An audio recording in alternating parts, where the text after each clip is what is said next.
सभी को राम राम। नमस्कार। मैं हूं पीके अग्रवाल। आप देख रहे हैं ट्रुथ प्लस। साथियों, आज चर्चा करेंगे उच्च संवैधानिक पदों पर आसीन व्यक्ति देश के लिए सरकार के लिए समस्या क्यों बनते हैं। ऐसी क्या मानसिकता, क्या परिस्थितियां हैं। अभी हाल में आपने देखा उपराष्ट्रपति जगदीप धनखड़, उन्होंने उपराष्ट्रपति पद से इस्तीफा दिया। यद्यपि उनका कार्यकाल 2027 तक अभी 2 साल का और था।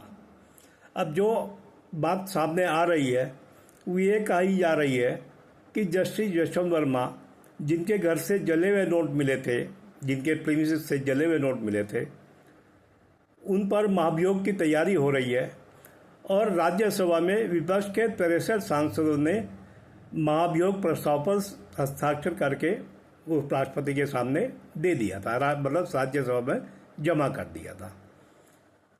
ऐसे ही एक प्रस्ताव सुना जा रहा है जस्टिस शेखर यादव, जिन्होंने सनातन के पक्ष में कुछ कहा था, उन पर भी विपक्ष महाभियोग चलाना चाहता था। उस पर भी विपक्ष ने एक प्रस्ताव राज्यसभा को दे दिया था। और जो आरोप है वो कहे जा रहे हैं कि उपराष्ट्रपति यानी सभापति राज्यसभा ने दोनों प्रस्ताव स्वीकार कर लिए थे, अपने अधिकार क्षेत्र में कहने की बात को स्वीकार कर लिए थे। यानी सरकार से इनका कोई तालमेल नहीं था, या दूसरे शब्दों में करें, सरकार को असहज स्थिति में डालने वाली स्थिति ये ले आए थे। अब ऐसे में सरकार इन्हें कब तक बर्दाश्त करती, इन्हें जाना पड़ा। जो कहा जा रहा है कि सरकार इनके खिलाफ अविश्वास प्रस्ताव लाने की तैयारी कर रही थी, इन्होंने इस्तीफा दे दिया तो वो उस बात खत्म हो गई। अब प्रश्न ये, समस्या क्यों बनते हैं। मेरा भी सवाल यही है भाई, जब तक आप उच्च संवैधानिक पदों पर नहीं पहुंचते, पहले तो आपको बता दें, देश में उच्च संवैधानिक पद राजनीति की दृष्टि से मैं कह रहा हूँ, जैसे राष्ट्रपति एक पद है, उपराष्ट्रपति एक पद है, इसके बाद राज्यपाल है, जो लगभग वर्तमान में राज्यपाल पूर्व उपराज्यपाल मिला के 30 होंगे, और पूर्व राज्यपाल मिला लो तो हो सकता है 50-60 होंगे। यानी अगर आप राज्यपाल तक पहुंच गए तो आप व्यवहारिक रूप से ये समझें कि आप सर्वोच्च संवैधानिक पद पर पहुंच चुके हैं। उसके बाद केवल उपराष्ट्रपति और राष्ट्रपति है, जो केवल एक एक पद है। सवाल ये, सारा एक्टिविज्म उपराज्यपाल के पद पर आसीन होने के बाद ही क्यों दिखाई देता है। जैसे ये पश्चिम बंगाल के राज्यपाल थे, वहाँ पर ये एक्टिविज्म में काफ़ी सक्रिय थे।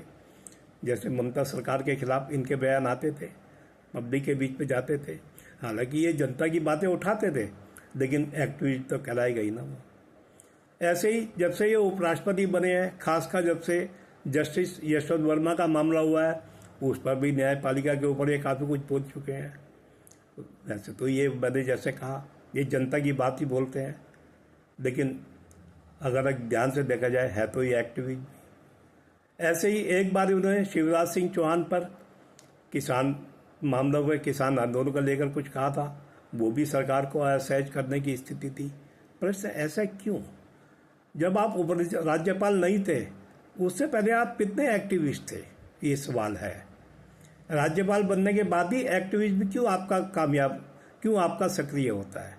भाई ये तो आप मान के चलिए, यदि आप किसी संवैधानिक पद पर आ गए तो आप कार्यपालिका के पद पर नहीं है, आपके कार्यकारी नहीं है, आप संवैधानिक पद का दायित्व पूरा कर रहे हैं, जिसकी एक मर्यादा होती है। आप सरकार का, कार्यपालिका का काम क्यों करना चाहते हैं। यदि आपको लगता है सरकार कुछ गलत कर रही है या नहीं कर रही है, सरकार के फैसले गलत हैं, तो आपको अधिकार है इस्तीफा देकर सरकार से भाग किसी भी रूप में संवैधानिक पद को छोड़कर अपना अलग मोर्चा खोल दें, विपक्ष के साथ चले जाएं। इसमें आपको कोई नहीं रोकता। लेकिन यहाँ मेरा एक सवाल और भी है, अगर आप ये मानते हैं सरकार गलत फैसले कर रही है, तो क्या जब सरकार ने आपको संवैधानिक पद पर लाया था, तो क्या आप ये भी मान रहे हैं वो भी सरकार का एक गलत फैसला था। सरकार तो अपने गलत फैसले सुधार भी लेगी, जैसे हटाकर सुधार लेती है। तो ये भी तो मानिए कि आपको किसी खास पद पर लाना भी सरकार की गलती थी। जहाँ तक विपक्ष की बात है, निश्चित रूप से विपक्ष राजनीति करेगा, उसका काम राजनीति करना है। विपक्ष को तो आजकल तो सांकेतिक राजनीति ज़्यादा करता है। मेरा अपना मानना है जो हमारा विपक्ष है उसके बाद नेता, नीति, नियत, विचारधारा कुछ भी नहीं है। उसे तो सांकेतिक राजनीति करनी है। हो सकता है वो इन्हें 2027 के चुनाव में राष्ट्रपति पद के लिए करना चाहता हो कि विपक्ष के बाद अपना उम्मीदवार मुझे तो कोई नज़र नहीं आ रहा। हो सकता है इनकी भी महत्वाकांक्षा राष्ट्रपति बनने की हो। महत्वाकांक्षा होना बहुत बड़ी बात नहीं है, लेकिन प्रश्न किस रास्ते से, सरकार के रास्ते से या विपक्ष के रास्ते से?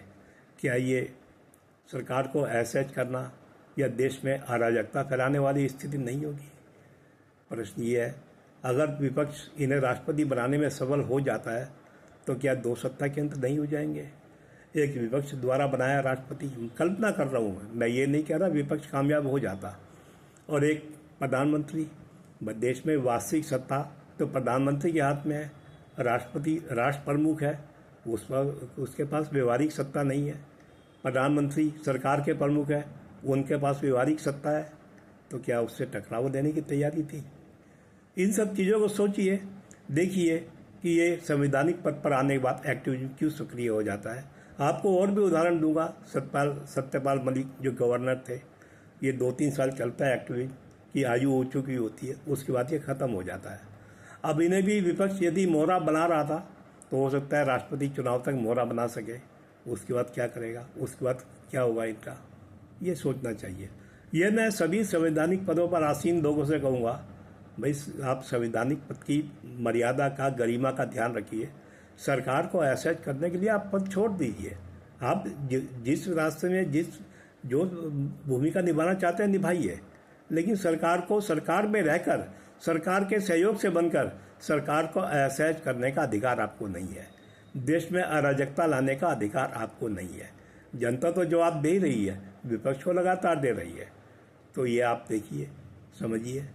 तो वीडियो पसंद आए तो वीडियो को लाइक करें, शेयर करें, चैनल को सब्सक्राइब करें। फिर मिलते हैं अगले वीडियो में। धन्यवाद।